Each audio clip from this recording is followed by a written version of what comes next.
Chris Walker. Check us out at myspace.com/Chris Walker Guitars. Right about now, you're listening to the Mental Metal Show.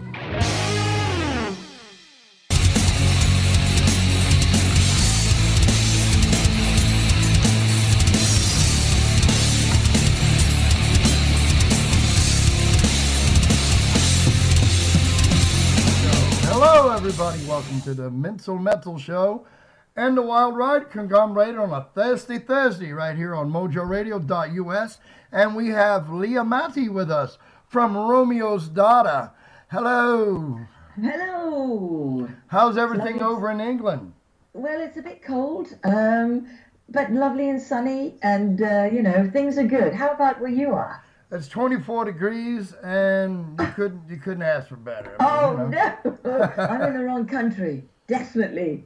No, it's snowy on the ground, and it's 24 degrees out. It's cold. Oh, you mean 24? Sorry, I'm thinking of in the wrong way. You're Fahrenheit or Celsius. Yeah, we're Fahrenheit. You guys. Oh, you're Fahrenheit. I'm sorry. We're not nearly as cold as you then, so you should be here. Yeah. Well, I do like my Burton biscuits. Yeah. Yes. So, what got you started into music?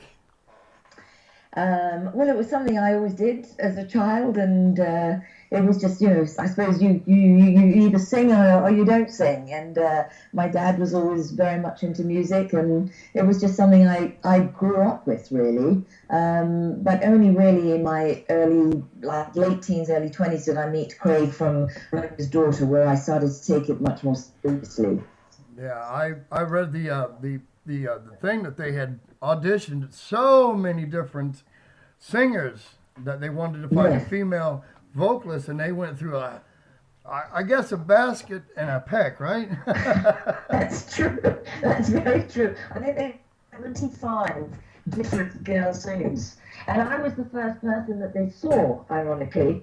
And then about 2 weeks later, after they got through everybody, they ended up coming back to me, which was very nice. Well, I say the music does sound great. You guys team up really well, and then can't ask for much better. You guys harmonize together, and your vocals and everything is really, really good. Yeah, thank you. Well, Craig and I have sung together for a very, very long time, so we do. Funnily enough, we actually have a very similar range. So when we sing together, we do blend together very well, I think. And who does the writing process? Craig Joyner, who is the guitarist, he's the man. He's the great writer. He comes with the ideas, and he'll play them to me or to the whole band if we're all together at the time. We'll go through stuff, we'll change stuff, we'll adapt things if we have to. But he is the talent. He always has been. In fact, on the first album, he co-wrote with Olga Lange, who was the producer on our first album, and he's just kind of gone on from there. He also writes a lot of stuff for different shows, different TV shows. He's a very successful writer for music that's not to do with the band as well. So he's got a really, really great career as a writer. But I think specifically, he writes, like, for Romeo's Daughter really well. I mean, I think he's got better and better as he's got older. Yeah. You got some, you have how many albums out now? Well, all in all, we have 4. We did our first 2. We did 2, and then we had an 18-year hiatus where we didn't do anything, and we've just released another 2. We released an album called Rapture in 2012, and Spin, which is our latest album, we released last year. And you have it's 4 albums over nearly 30 years. It's a long time. Yeah, and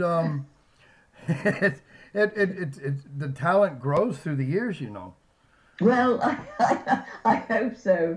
I mean, we all enjoy it a lot more now than we ever did when we were younger. The pressure is off. We do everything ourselves. We don't have a record label telling us what to do. We make our own albums. We record them. We do our own artwork. We make our own videos. It's like a cottage industry.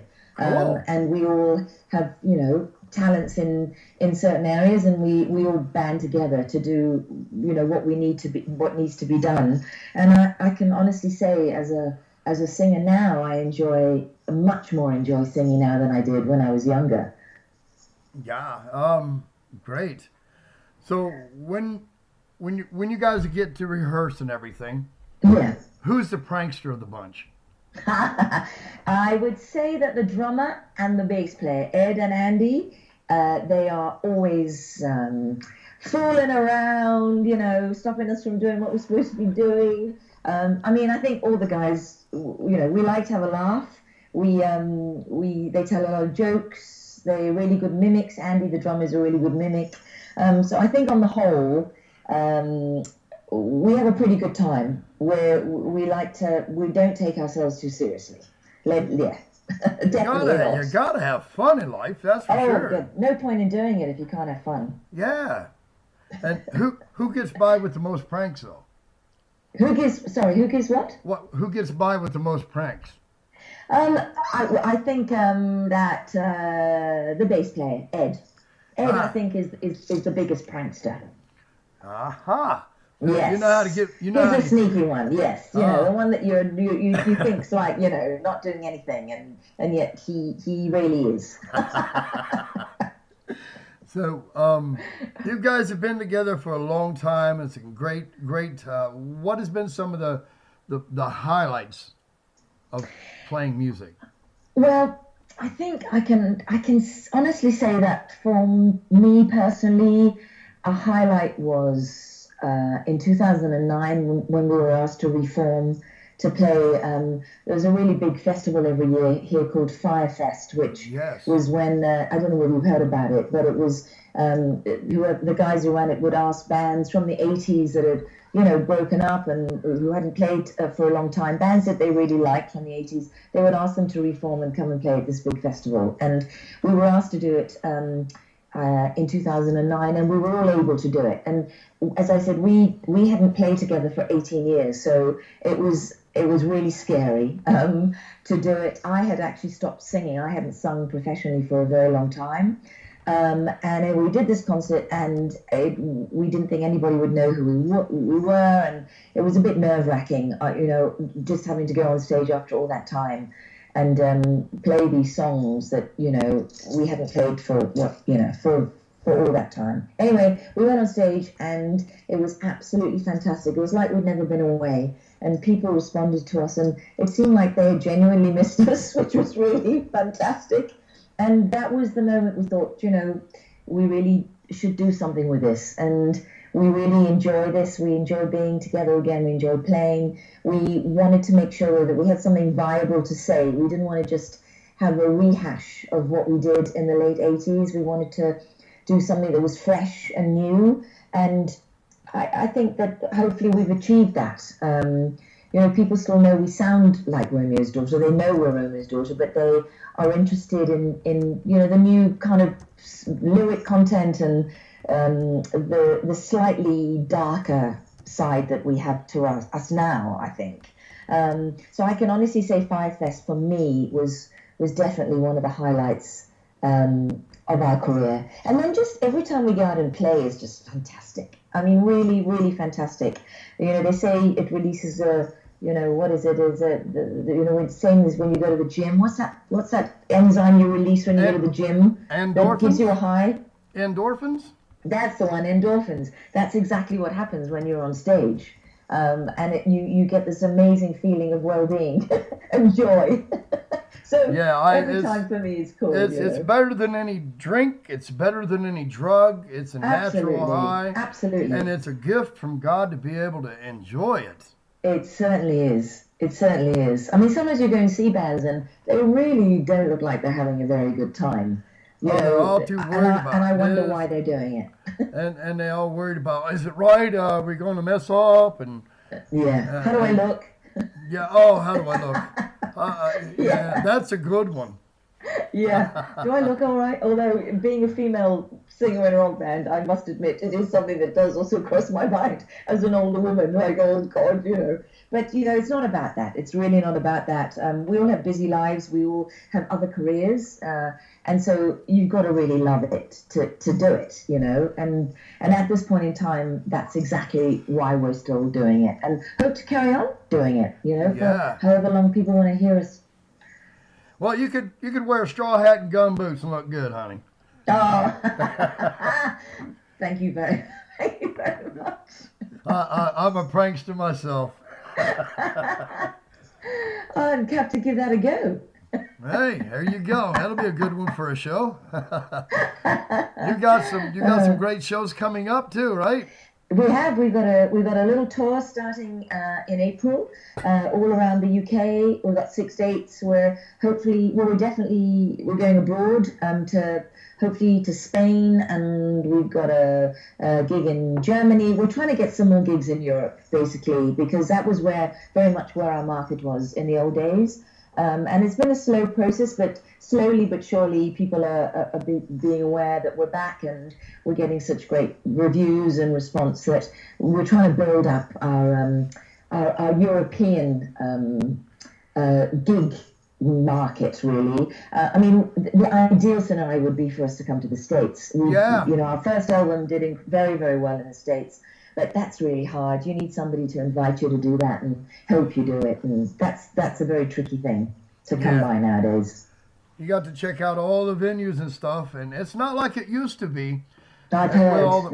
It's not like that anywhere. It's everything has changed. With the market changing and the record labels doing what they've done, with the interview or with the internet changing everything in the music industry. Yeah, it's a rough market nowadays.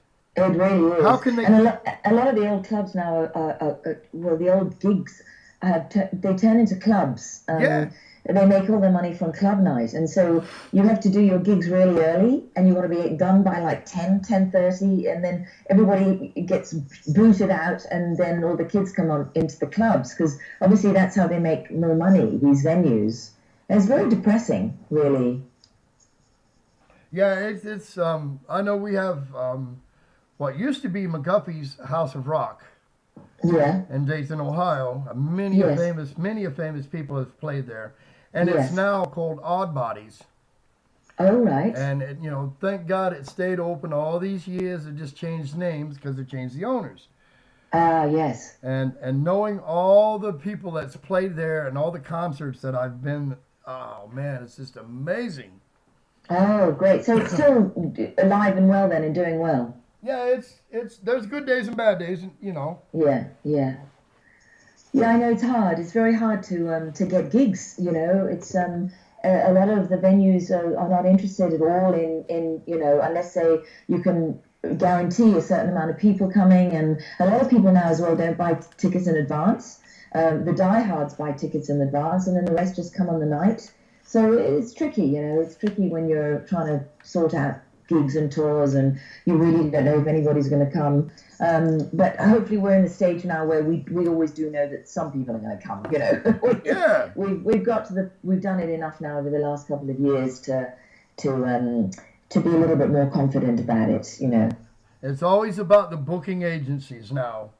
All the different, you know, in different states they have, you know, this booking agency will cover this section and that section, and you always, you know, the promoters are different. You know, it's all changed. Yeah, it certainly has. It's good in one way and bad in the other. Yes, well, I suppose that's life, though, isn't it? Yeah. You know, change always has to happen, and sometimes you have to, you know, just scurry to keep up with it all. Overcome and adapt, or is that adapt and overcome? That's the one. Adapt or die. Yeah, one day chicken, next day feathers, right? Yeah. So when you guys get out and play music, is it? Oh, what was the question? Oh, what got the name together when you guys were out playing music? Who made the name Romeo's Daughter? Actually, Romeo's Daughter came from a song. It's one of our songs from our first album called "Cry Myself to Sleep," and we couldn't. Nobody could. The record labels didn't like any of the names that we were coming up with, and nobody. We didn't have a name. We had an album ready to come out. We'd recorded the whole album, and nobody could decide on our name. And in a song called "Cry Myself to Sleep," one of the lines is "I'm a Romeo's daughter," and Mutt, it was Mutt Lange who actually said that should be your name, and we were a bit like, really? We really weren't. We didn't think either way of it, and then it's the most perfect name for us because obviously it's very unusual. Romeo didn't have a daughter. Well, not that Romeo, not the famous Romeo. Anyway. Yeah, Romeo. And I think it suited us very well, and it's a name that stands out, and people remember it. So it comes from a song called "Cry Myself to Sleep at Night." No, I've done that a few times in the few years I've been on. We still play it actually. It's one of our really well-known songs. It's been covered by quite a lot of people, and we're very well known for that one song. And then obviously Wild Child, which Heart covered. So actually we've got two songs from our first album that we're very well known for: "Cry Myself to Sleep" and "Heaven in the Backseat." Heaven in the Cry Myself to Backseat. Sleep, Wild Child, and "Heaven in the Backseat," which Eddie Money did. I don't know whether you know that. Do you remember Eddie Money? Yes, I remember Eddie Money. He did a cover of one of our songs as well. He was doing a perfect tempo with the slapping of the windshield wipers and stuff.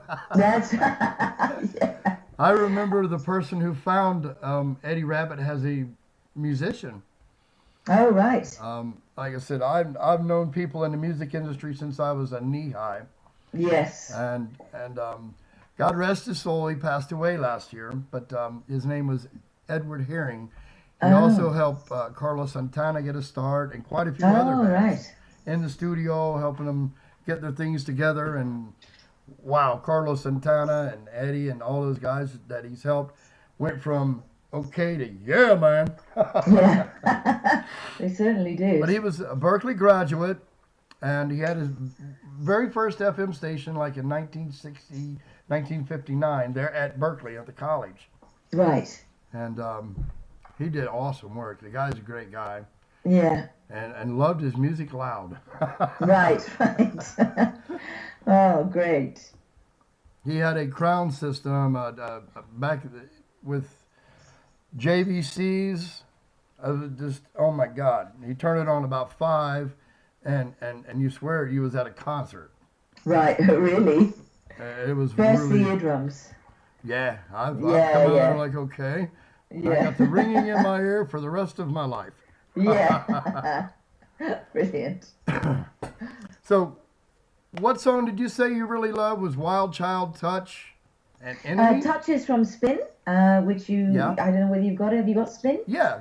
Yeah, Touch is great, and there's a ballad on there called Enemy, which I think is a really cool song. And just take your pick. Well, let's give. I'm happy to go with whatever you like. Let's give Romeo's Daughter, Enemy, a spin from their album like it. Spin, right here on mojoradio.us. Y'all crank it up, rip off a knob, and throw it at the metal god. He's lazing on the couch, being a couch potato.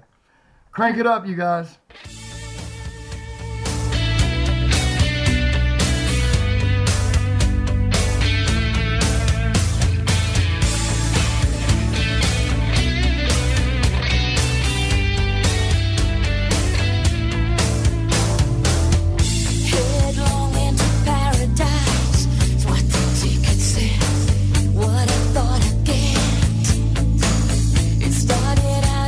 Paper cut, nothing you could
the run. Tick tock, pull the hands of time. I've got better things I can do in mind. Oh, I only wanted love. I didn't want a war. I'm not the enemy. I'm not the enemy. The time for everything. The time to let it go. Another lesson learned. Another lesson learned. I only wanted love. I didn't want a war. I'm not the enemy. I'm not the enemy. The time for everything. The time to let it go. Another lesson learned. Another lesson learned. Another lesson learned. I'm not the enemy. I'm not the enemy. All right, we're back, everybody. Hey, how's it going over there? Oh, good, good. I'm still here. You got You still there?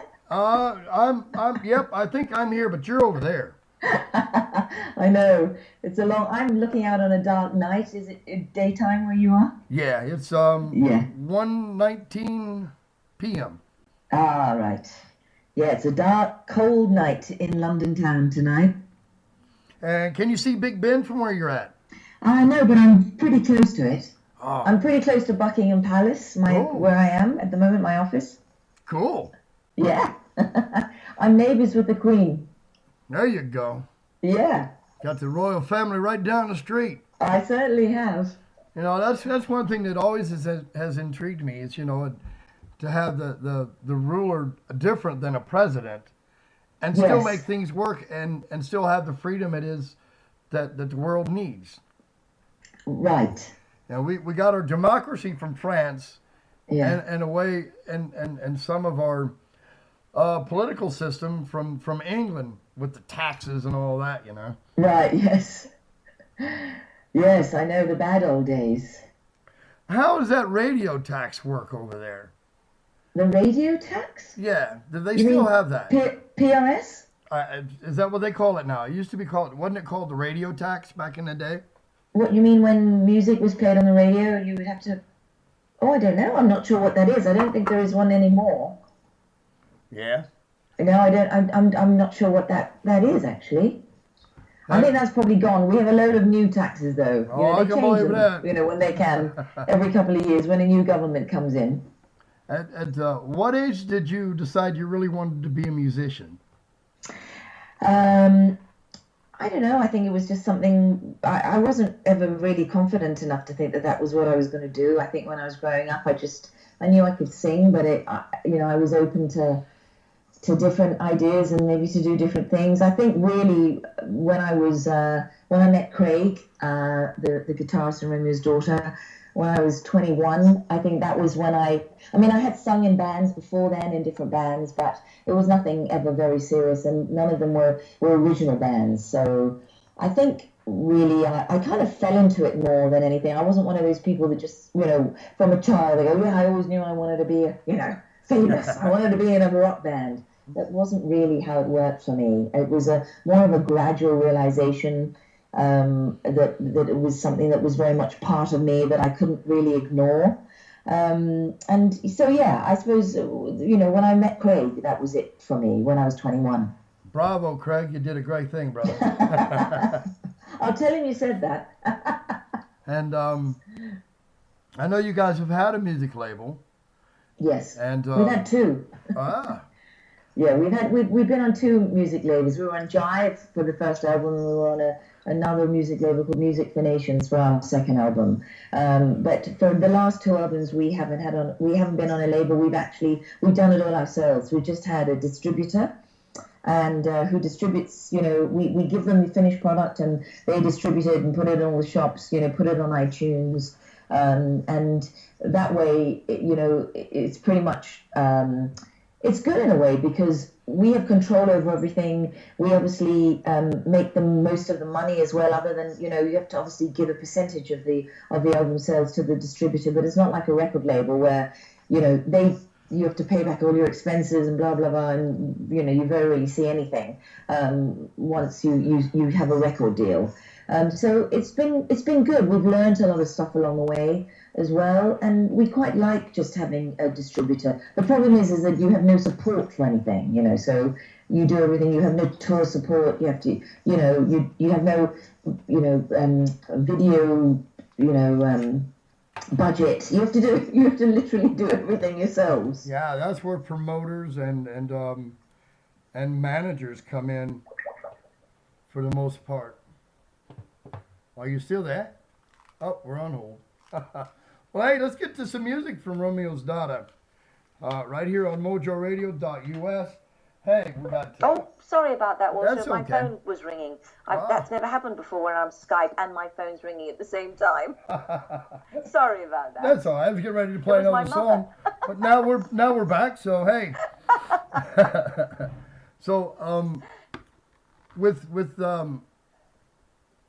the music, you know, promoting and stuff like that, you've really got a lot of different challenges as a band. Yes, there are a lot of challenges. I mean, as I said earlier, you've really got to want to do it. You've really got to love it. You've got to put in all the hard work. You've got to do every small thing that goes into running a band. It's a business, you know. We're a company, and you know, we have the most wonderful manager who actually we met from the first time around in 1989 when we signed to Jive. She worked in A&R, and she now has come full circle and actually manages us. And so she's wonderful at doing the day-to-day stuff and, you know, returning emails and replying and getting in touch with gigs and all of that stuff. And, you know, as I said, we make our own videos. We do them all on our iPhones. We filmed our last 3 videos on our own iPhones. So, you know, with a telephone, would you figure, right? Yeah, I know, but it's you know it's possible to do, and I think you know they're obviously not going to win an Oscar, but they're okay. You know, they represent the song, and they show people, you know, what we look like and, you know, what we're like, and yeah, so it's interesting. You know, you have to put your mind to a lot of different things, not just going and singing and, you know, just, you know, being there and being the lead singer in a band. I have to, you know, do lots of different things as well to make sure that, you know, it runs well. And, you know, Craig does his part, and we all have a part to play other than being the musicians in Romeo's Daughter. Yeah. Yeah.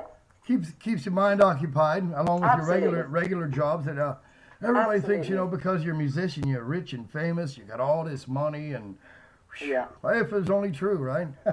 That's definitely not true. We don't do it for the money. It's definitely the passion for music. Yes, definitely. So your music, how's your music evolved through the years?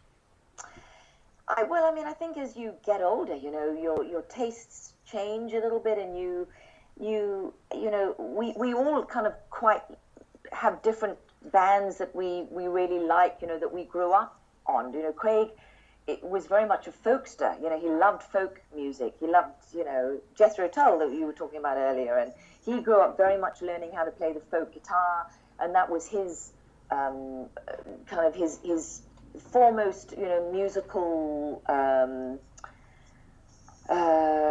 What's the word I'm looking for? You know, the people, the bands that made the most impression on him was very much in that genre. Mine was much more of a kind of a. My dad was very much into jazz and R&B, so I really grew up listening to that kind of music. But then I suppose one of my favorite bands of all time is bands like Steely Dan. You know, I really love Steely Dan. Really so good music there. I have a completely different,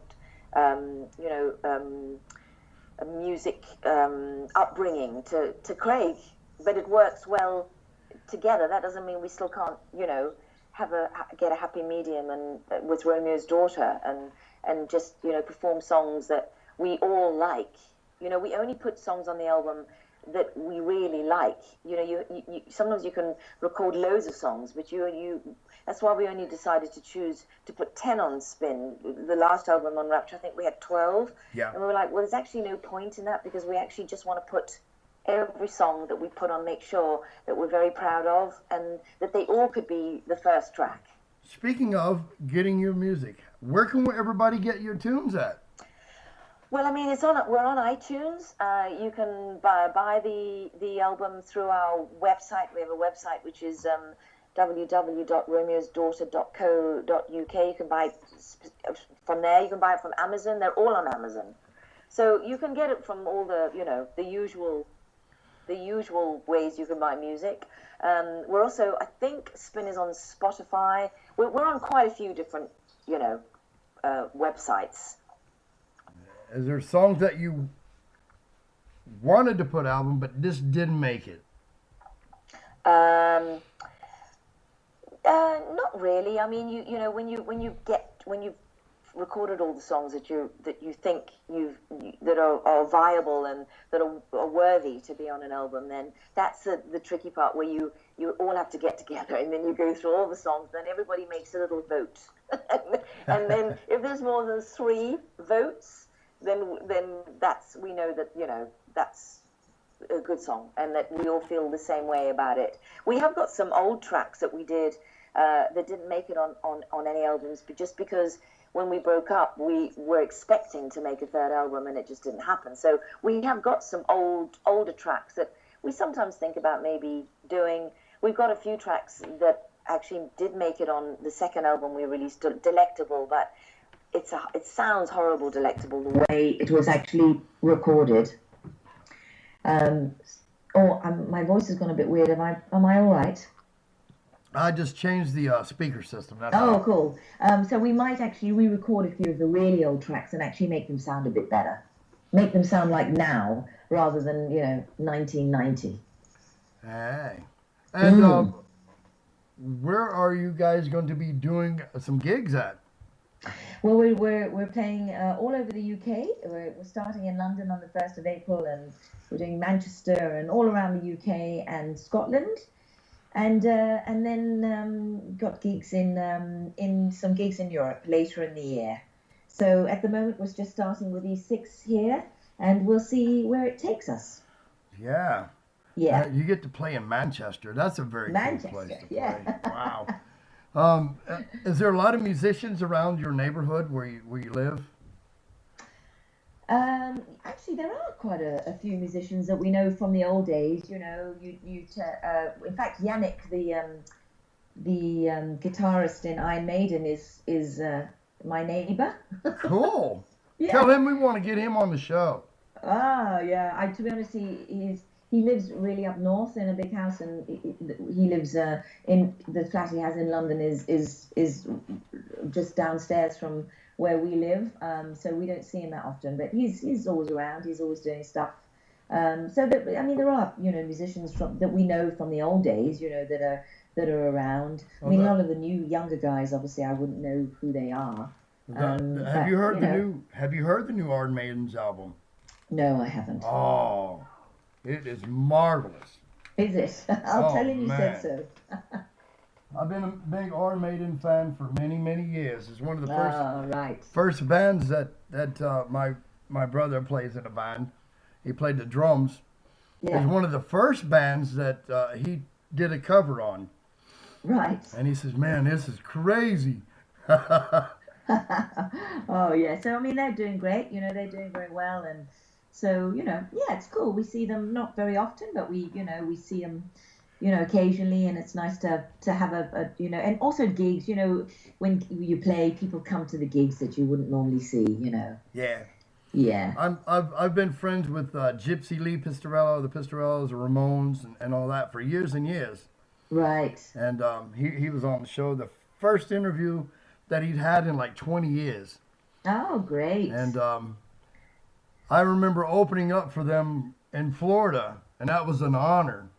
Yes, I bet it was. Like, wow, I get to open up with one of the coolest people I know, and yeah. it's like, man. And he goes, "Hey, I know you." But some of the folks that I've met through my life, it's just been an amazing venture. Great. Well, it sounds like it is, and it'll carry on. I plan on going till I kick the bucket, and then I hope Great, they'll- good. That's what I like to hear. Me too. they're gonna carry me around in a suitcase somewhere and just put me out on the stage and here you go. That's brilliant. Do you have any advice for bands that are starting? Oh God, I wouldn't. I feel very sorry for bands now that are starting up. I don't even know. I mean, it's different in that you can actually just make a record in your bedroom. You know, we weren't able to do that before.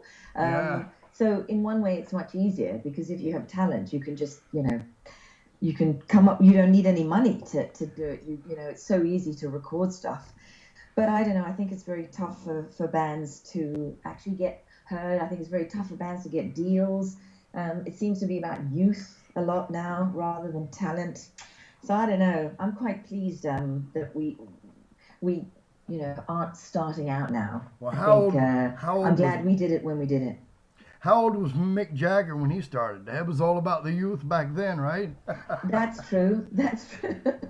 And know what's really funny true. is the Beatles come from a rough end of town and played love music and that and great music all these years. And the Rolling Stones come from the rough end of town, and they played about the Beatles come from the rough end of town, and the Rolling Stones come from the upscale from my, and they played about being roughnecks and this, that, and the other, and partying and carrying on. It's crazy, and then it's like history reverses itself, right? So are you there? All right, we got one more Romeo's Daughter song I'd like to play. Touch, I think it is. Right here on mojoradio.us. Crank it up, you guys. Rip off a knob and throw it at the metal god.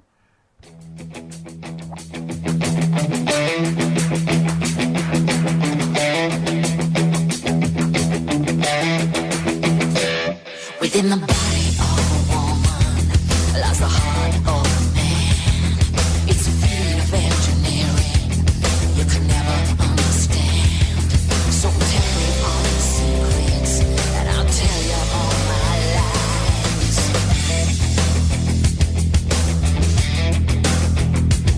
I've been walking with angels, I've been talking in my sleep, an electric conversation, pins and needles in my feet. It's full of fascination with a twisted combination. We can catch the lightning. It's the perfect crime.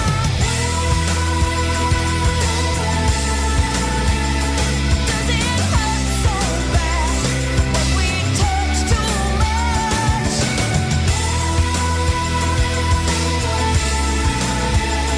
Does it feel so good when we touch too much?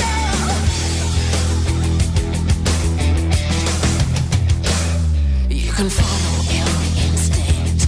You can fight the best you can.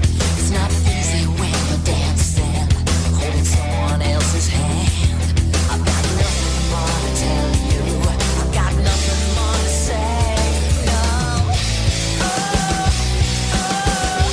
We can catch the lightning. It's the perfect crime.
lost connection with him, but she said she'd be back in a moment.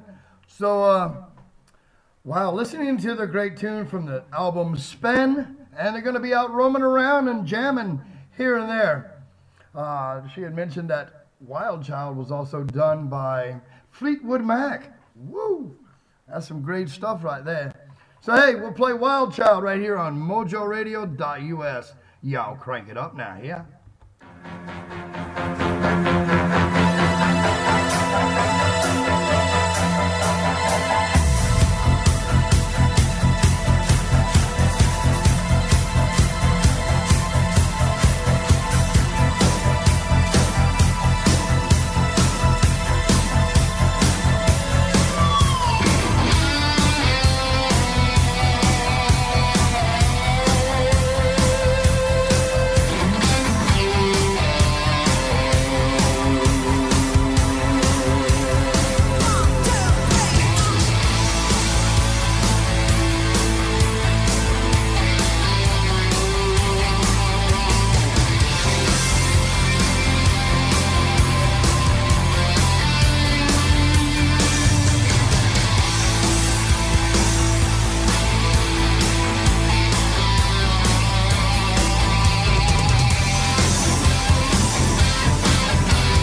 fantastic. Thank you. We'll see you again soon. Thank you. All right. Yeah, now you can hear the crowd love it. So you guys need to get out and see Romeo's daughter. You get to hear her sing. And right here on Mojo Radio, I think we lost connection. I'll get back. She has to run. And thank her for being here. And we'll get with you soon again. And yeah, well, let's see. We do a show tomorrow night, 6 to 9 p.m. That's late.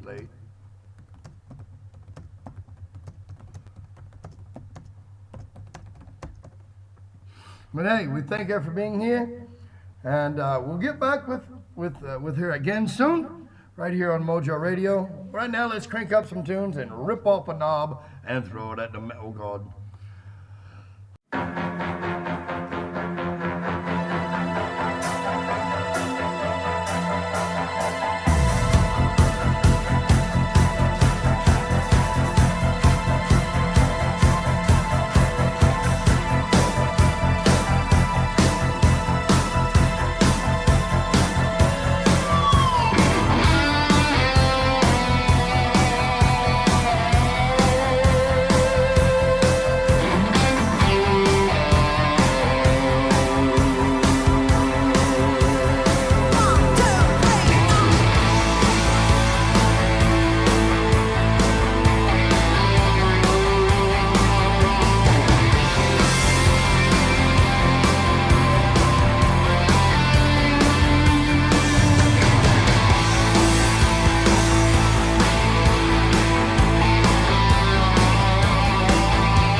You're wild and good. Yeah, yeah, yeah.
soon. Thank you.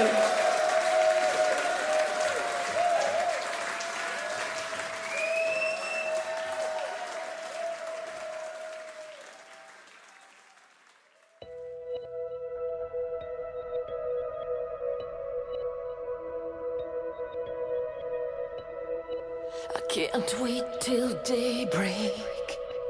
Get you out of my head. I've been awake for hours after all that you said.